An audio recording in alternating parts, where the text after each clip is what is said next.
Préparez-vous un coffre-fort des documents importants. Vous sentez la séparation ou le divorce poindre à l'horizon, que vous soyez l'auteur de la séparation ou celui qui subit la séparation. N'attendez pas, mettez les documents au chaud dans un coffre-fort. Vous vous créez un drive avec une adresse mail dont votre conjoint n'aura pas les codes et vous rassemblez les éléments. Quand la séparation ou le divorce arrive et qu'on n'est pas prêt, on est stressé.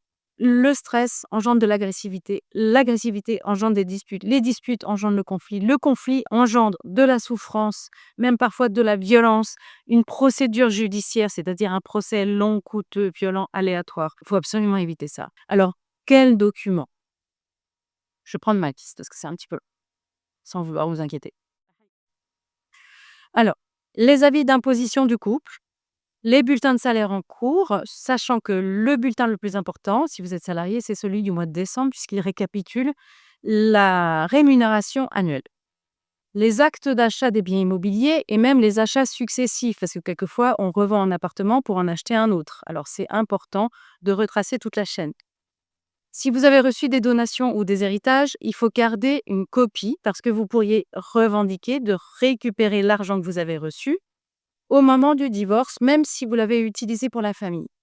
Les relevés bancaires, les relevés de placement, plan d'épargne entreprise, les contrats de prêt, je vais un petit peu vite, les tableaux d'amortissement, les prêts à la consommation. Si vous êtes marié en communauté ou en participation aux acquets, il faudra reconstituer ce que vous possédiez au jour où vous vous êtes marié.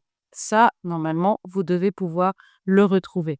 Mais aussi tous les documents personnels. Par exemple, s'il y a des échanges de mails, des échanges de WhatsApp ou de textos qui démontrent des événements relationnels, des choses dont vous avez besoin de garder la trace, courage. Et puis, si vous n'avez pas les documents, pas de panique. Votre avocat, au moment où ce sera nécessaire, demandera à l'avocat de votre conjoint de fournir tous les documents qui vous manquent.